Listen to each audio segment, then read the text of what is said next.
1947 में जब डिवीजन हुआ, इधर के लोगों को किसी ने फोर्स नहीं किया था पाकिस्तान भाग जाओ, लेकिन पाकिस्तान से फोर्सफुली भगाया गया कि नहीं भगाया गया? आडवाणी जी अपनी इच्छा से तो नहीं आए थे ना। आडवाणी जी उस जमाने के बहुत संभ्रांत बिजनेसमैन थे। अपना मकान दुकान खेत खलिहान उद्योग व्यापार छोड़ के भागे कि नहीं भागे? मनमोहन सिंह जी अपना मकान दुकान खेत खलिहान छोड़ के भागे कि नहीं भागे? इंद्र कुमार गुजराल साहब अपना सब कुछ छोड़ के भागे कि नहीं भागे? यश चोपड़ा, प्रेम चोपड़ा, सुनील दत्त, मिल्खा सिंह, खुशवंत सिंह, ये सब लोग अपना छोड़ छाड़ के भागे कि नहीं भागे? भागे। तो जब वहां से भाग के आए थे तो करना क्या था कि यहां की जो जमीन खाली हुई है उसको उनको देना था। लेकिन किया क्या? एक तो बेचारे सब कुछ वहां से छोड़ के भाग के आए और यहां जो जमीन खाली हुई थी उसको वक्फ बोर्ड को दे दिया। इससे ज्यादा बेशर्मी क्या हो सकती है? इससे ज्यादा देश विरोधी काम क्या हो सकता है? लेकिन हुआ है ये, और हुआ इसलिए क्योंकि उनको पता है ये जाति के आधार पे बटा है, ये भाषा के आधार पे बटा है, ये क्षेत्र के आधार पे बटा है, ये अगड़े पिछड़े के आधार पे बटा है, ये दलित बनाम सवर्ण करके आपको लड़ा के रखा, अपना काम करते रहे। इसको बदलने की जरूरत है। इसलिए मेरा मानना है अब समय आ चुका है, न वक्फ बोर्ड हो न वक्फ ट्रिब्यूनल हो, जो अंग्रेजों ने लीज दिया था, जिनका 99 ईयर का लीज पूरा हो चुका है, उस जमीन को वापस लिया जाए और यूनिफॉर्म चैरिटी कोड हो, यूनिफॉर्म एंडाउमेंट कोड हो, यूनिफॉर्म प्रॉपर्टी कोड हो और अवैध निर्माण को एक गंभीर अपराध घोषित किया जाए। भारत में अवैध निर्माण करना कोई क्रिमिनल ऑफेंस नहीं है। मतलब अगर आपकी जमीन पर कोई आके कब्जा कर ले तो आप थाने में जाओ, एफआईआर नहीं लिखेगा। क्यों? बोलेगा तो सिविल डिस्प्यूट है। अरे भैया काय का सिविल डिस्प्यूट? वो जमीन पे आके कब्जा कर रहा है, ये केवल सिविल डिस्प्यूट, तो क्रिमिनल डिस्प्यूट भी है, दबंगई के दम पे कब्जा कर रहा है। अब समय आ चुका है कि लैंड जिहाद को क्रिमिनल ऑफेंस भी डिक्लेयर करना पड़ेगा, सीरियस क्रिमिनल ऑफेंस डिक्लेयर करना पड़ेगा, तब जाके लैंड जिहाद रुकेगा। लाइट चली गई है, पसीना हो रहा है, आप लोग कहिए तो भारत माता की जय बोल दूं?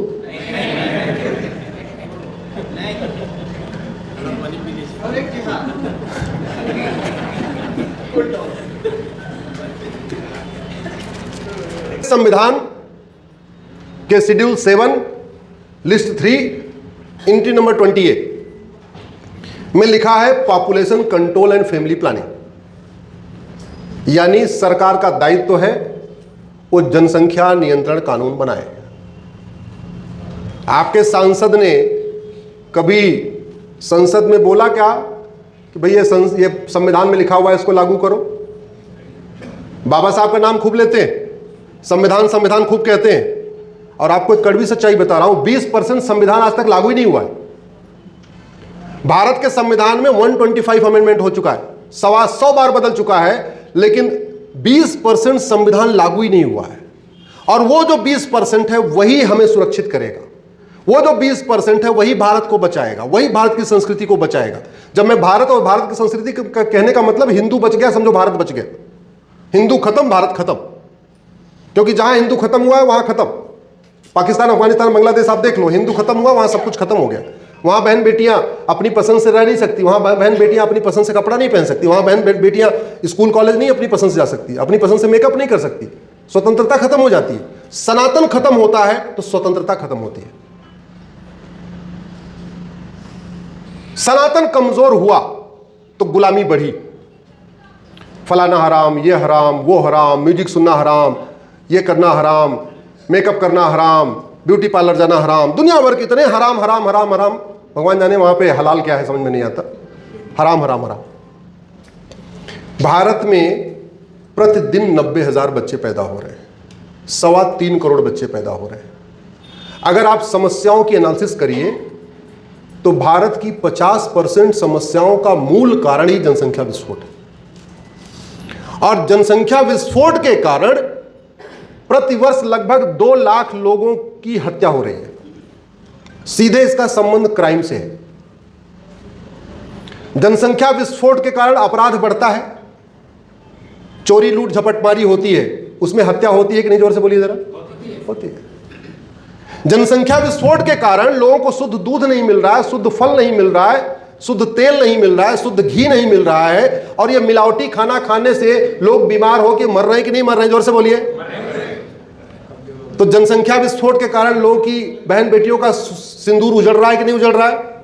उजड़ रहा है। सड़क पे एक्सीडेंट, दो कारण है, या तो सड़क पे गड्ढा है और या तो ट्रैफिक ज्यादा है। गड्ढे का मूल कारण भ्रष्टाचार है और ट्रैफिक ज्यादा होने का कारण जनसंख्या विस्फोट है। तो रोड एक्सीडेंट का भी रिलेशन किससे है? जनसंख्या विस्फोट से। सड़क पे भीड़ मूल कारण जनसंख्या विस्फोट। एयर पोल्यूशन मूल कारण जनसंख्या विस्फोट। वाटर पोल्यूशन मूल कारण जनसंख्या विस्फोट।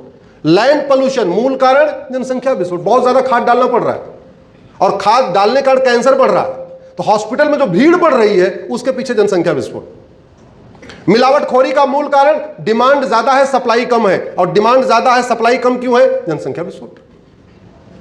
सड़क पे भीड़, रेल में भीड़, जेल में भीड़, तहसील में भीड़, थाने में भीड़, ट्रेन में भीड़, बस में भीड़, हर जगह भीड़ है कि नहीं? भीड़ है।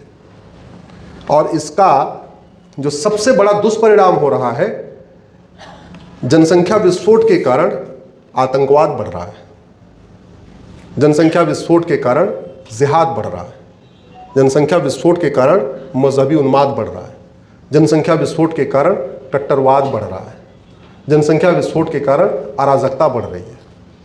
ये हमारी राष्ट्र की सुरक्षा के लिए खतरा है कि नहीं? संविधान क्या कहता है? आर्टिकल 44 कहता है यूनिफॉर्म सिविल कोड लागू करो, और शेड्यूल 7 लिस्ट 3 इंटी 20 ये कहता है हम दो हमारे दो लागू करो। दो बार लिखा हुआ है। कभी इसके ऊपर चर्चा हुई क्या? आपके सांसद ने संसद में उठाया विषय? आपके विधायक ने विधानसभा में भी विषय उठाया? और आप बहुत सारे लोग कहते हैं कि नहीं, जैसे एजुकेशन बढ़ रही है वैसे पॉपुलेशन कंट्रोल तो अपने आप ही हो रहा है। ये झूठ है। मैं तो केरल में जानता हूं जहां 15 से 18 बच्चे हैं। मैं दिल्ली एनसीआर जो भारत की राजधानी है वहां से 22 बच्चों का परिवार जानता हूं। 22 बच्चे, 24 बच्चे, 26 बच्चे। ये देखो बहन जी की एकदम भौहें एकदम चढ़ गई, एकदम उनको लगता है तो कल्पना के विपरीत हो चुका है। सच्चाई है। अब आपके यहाँ 3-4 लोग 3 वाले हैं, उससे ज्यादा कोई नहीं है, लेकिन ऐसा नहीं है 12, 14, 15, 16, 18, 20 वाले भी है। और ये जो इम्बैलेंस हो रहा है ये हमारे लिए अच्छा है कि गड़बड़ है? जरा जोर से बोलिए। अगर ये जनसंख्या नियंत्रण नहीं किया गया तो भारत सुरक्षित रहेगा क्या? भारत को सुरक्षित बनाने के लिए हम दो, हमारे दो, सबके दो, इसको लागू करना बहुत जरूरी है। संविधान भी कहता है होना चाहिए, और भारत में पहले लागू हो चुका है। रामायण का उत्तरकांड पढ़िए। गोस्वामी जी कहते हैं दुई सुत सीता सुंदर जाए, लौकुश वेद पुराणन गाए। मानव इतिहास में इस पृथ्वी पे सबसे पहले पॉपुलेशन कंट्रोल पॉलिसी लागू करने वाले भगवान श्री राम हैं।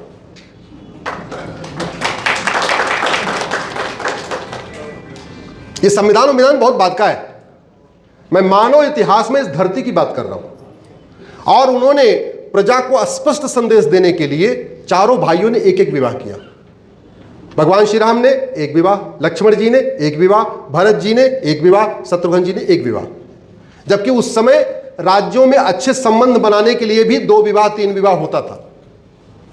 भगवान श्री राम तो चक्रवर्ती नरेश थे, सुंदर थे, बहुत बड़े लड़ाके थे। उस जमाने में तो कितने राजा रहे होंगे जो चाहते होंगे भगवान श्री राम उनके दामाद बन जाए। भगवान श्री राम ने एक्सेप्ट किया क्या? जोर से बोलिए। भगवान राम के 2 बच्चे, लक्ष्मण जी के 2 बच्चे, भरत जी के 2 बच्चे, शत्रुघ्न जी के 2 बच्चे। ये संयोग नहीं था, ये प्रयोग था, ये पॉलिसी थी कि अब हम 2 हमारे 2 लागू करेंगे। दुर्भाग्यवश हमारे कथावाचक भी ऐसी बातें बताते नहीं है। बाकी सब बता देंगे भगवान श्री राम रो रहे थे, यहाँ गए, बाल सुग्रीव का युद्ध हुआ है। पॉलिसी मैटर बताते नहीं। राम राज्य का पॉलिसी मैटर क्या है? पूरी दुनिया में गुड गवर्नेंस का जो बेस्ट मॉडल कहा गया है वो किसको बोलते हैं? राम राज्य। क्यों? क्योंकि जो चीजें हम आज करने वाले हैं वो हजारों साल पहले कर चुके। मानव इतिहास में सबसे पहले यूनिफॉर्म सिविल कोड लागू करने वाले भगवान श्री राम, और मानव इतिहास में सबसे पहले यूनिफॉर्म एजुकेशन लागू करने वाले भगवान श्री राम के दादा राजा रघु हैं। आपने चौपाई सुनी होगी, रघुकुल रीति सदा चली आई, प्राण जाय पर। हम केवल इतना ही जानते हैं राजा रघु के बारे में कि वचन के बड़े पक्के थे। नहीं, और भी बहुत कुछ था। राजा रघु ने यह व्यवस्था किया उस समय कास्ट तो होती नहीं थी, जातियां तो होती नहीं थी सर, 4 वर्ण होते थे। राजा रघु से पहले जो गुरुकुल थे वो चारों वर्णों के अलग थे, यानी वैश्य समाज के बच्चे एक जगह पढ़ते थे, क्षत्रिय समाज के बच्चे एक जगह पढ़ते थे, ब्राह्मण के बच्चे एक, दलित के बच्चे। राजा रघु ने व्यवस्था किया अब कॉमन एजुकेशन सिस्टम होगा और सारे बच्चे, सभी 4 वर्णों के बच्चे एक साथ पढ़ेंगे, एक स्कूल में पढ़ेंगे, और उस पॉलिसी को इंप्लीमेंट किया। और नतीजा क्या हुआ? राजा दशरथ जो क्षत्रिय थे, राज परिवार के थे, और सुमंत जो उनके महामंत्री थे, वो नाविक के बेटे थे, मल्लाह के बेटे थे। लेकिन दोस्ती कैसे हुई? एक ही गुरुकुल में पढ़ रहे थे। यह कोडिफाइड सिस्टम था। मानव इतिहास में सबसे पहले जो फर्स्ट कोडिफाइड ला आया, रिटन डॉक्यूमेंट आया, वो हमारी मनुस्मृति है। अब मनुस्मृति के बारे में लोग पता नहीं क्या क्या गलत गलत व्याख्या कर लेते हैं, अलग बात है। जिन्होंने मनुस्मृति कभी नहीं पढ़ा वो भी कहते हैं मनुस्मृति में ये लिखा हुआ है। लिखा नहीं है, उन्होंने कभी पढ़ा ही नहीं है। यहाँ पे तो रोज उसकी चैंटिंग होती है। हाँ, मानव इतिहास में सबसे पहले यूनिफॉर्म एजुकेशन सिस्टम राजा रघु ले आए, यूनिफॉर्म सिविल कोड और पॉपुलेशन कंट्रोल लॉ भगवान श्री राम ले आए। इसीलिए दुनिया में सबसे पहले गुड गवर्नेंस की बात हम राम राज्य की करते हैं। मानव इतिहास में सबसे पहले राज्यसभा में जो दरबार लगता था उसमें 1 2 3 4 का रेशियो भगवान श्री राम लेके आए थे। भगवान श्री राम जब बैठते थे तो जो रेशियो था वो 1 2 3 4 का था। ब्राह्मण, क्षत्रिय, वैश्य और दलित का रेशियो क्या था? 1 2 3 4। ये पहली बार कोडिफाइड वो लेके आए थे। बाकी और राजाओं के दरबार में तो क्षत्रिय बैठते थे या 1 2 ब्राह्मण बैठते थे। भगवान श्री राम ने बोला नहीं, इनका रेशियो 1 2 3 4 होना चाहिए। 1 ब्राह्मण होगा तो 2 क्षत्रिय होगा तो 3 वैश्य होगा तो 4 दलित होंगे। ये सिस्टम भगवान श्री राम लेके आए थे। मेरा ये कहना है हमारे पास जमीन केवल 2% है। जमीन दुनिया की कितनी है?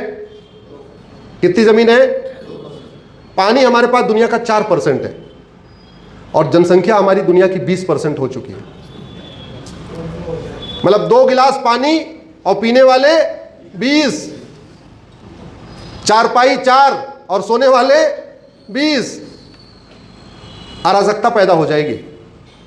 अभी भी अगर हमने इसको नहीं ठीक किया तो बहुत बड़े खतरे में हम पड़ जाएंगे। चीन हमसे 2 साल के बाद आज़ाद हुआ। हम 1947 में आज़ाद हो गए, चीन 1949 में आज़ाद हुआ। हम अंग्रेज़ों के गुलाम थे, चीन जापान का गुलाम था। उसने आज़ाद होते जो पहला काम किया था, पहला उसने काम किया गुलामी का नामो निशान मिटाया। जापानियों के नाम से न कोई सड़क, न मोहल्ला, न कोई गली, सब जापानी करके गए थे। अपने नाम की सड़क, मोहल्ला, गली बनवा के गए थे। जैसे यहाँ बाबर, हुमायूं, तुगलक, गजनी, गोरी के नाम पे गांव मोहल्ले सब पड़े हुए हैं। अंग्रेजों ने पहला, चीनियों ने पहला काम किया, जापानियों का नामो निशान मिटा दिया। दूसरा, हम दो हमारे दो लागू किया और 60 करोड़ बच्चों को पैदा होने से रोक दिया उन्होंने। नहीं तो 60 करोड़ और एक्स्ट्रा उनके यहाँ पैदा हो जाते। बाद में उन्होंने हम दो हमारे एक कर दिया। थोड़ा उसका दुष्परिणाम भी हुआ। एक नहीं करना चाहिए था, हम दो हमारे दो कंटिन्यू करना चाहिए था। अब उन्होंने हम दो हमारे दो फिर से ओपन कर दिया कि हम दो हमारे दो चलेगा, लेकिन हमने नहीं किया। और इसका नतीजा ये है, कोई भी सरकार आ रही है, भारत की जनसंख्या जब 40 करोड़ थी तो 10% लोग, 4 करोड़ लोग गरीबी रेखा के नीचे थे। यानी कितने गरीब हो गए? 10%।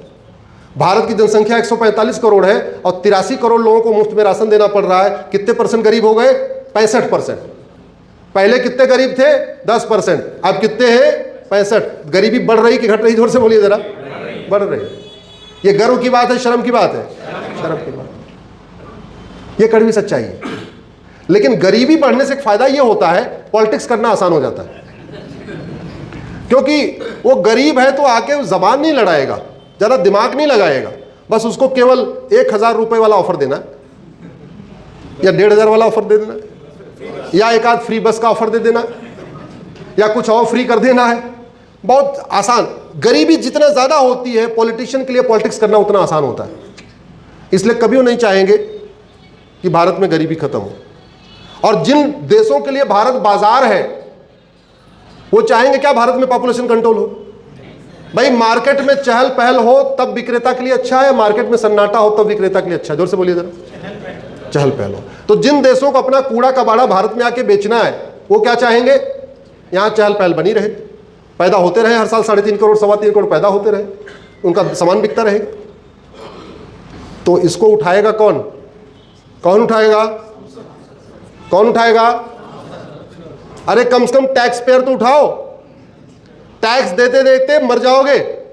ये income tax, toll tax, road tax, TDS, VAT दे दे के परेशान हो जाओगे, गरीबी खत्म नहीं होगी। बचना चाहते हो, हम दो हमारे दो लागू करने की मांग करो। फेसबुक पे लिखो, ट्विटर पे लिखो, इंस्टाग्राम पे लिखो, सांसद जी से मिलकर बात करो, विधायक जी से मिलकर बात करो, जो करना है करो।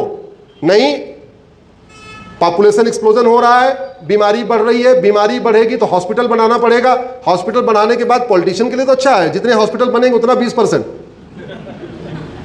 लेकिन कभी ये सोचा जो हॉस्पिटल बन रहा है किसके पैसे से बन रहा है? Tax payer. बोलो हमारे पैसे से।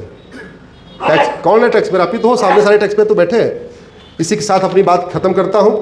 भगवान बिजली विभाग वाले भी चाहते हैं कि ज़्यादा लंबी बातचीत ना हो, और बात वैसे लगभग हो ही गई है। 2 तरीके की बात हो गई है। शेष बातें सोशल मीडिया के माध्यम से, कितने लोग यूट्यूब देखते होंगे, वहाँ जुड़ जाएंगे, वहाँ कनेक्टिविटी बनी रहेगी। आपको कुछ खास बात कहनी है, कमेंट में कहिएगा। हमारी टीम हमको बताती है कि कलबुर्गी से ये सवाल कर रहे हैं या बेलगाम से ये सवाल पूछ रहे हैं, तो हम उसको अगली किसी स्थान पर उसका जवाब दे देंगे। बहुत बहुत धन्यवाद, बहुत बहुत आभार। भारत माता की, भारत माता की, भारत माता की। गुलामी के नाम से, गुलामी के निशान से, गुलामी की शिक्षा से, गुलामी की पुलिस व्यवस्था से, गुलामी की न्यायिक व्यवस्था से, गुलामी की प्रशासनिक व्यवस्था से, भ्रष्टाचार और अपराध से, लब जिहाद लैंड जिहाद से, ड्रग्स जिहाद पॉर्न जिहाद से, रोहिंग्या बांग्लादेशी घुसपैठियों से, धर्मांतरण कराने वाले मिशनरियों से। एक देश एक विधान मांग रहा है हिंदुस्तान। एक देश एक विधान मांग रहा है हिंदुस्तान। एक देश एक विधान मांग रहा है हिंदुस्तान। एक देश एक विधान मांग रहा है हिंदुस्तान। बहुत बहुत धन्यवाद, बहुत बहुत आभार। भारत माता की, भारत माता की, भारत माता की।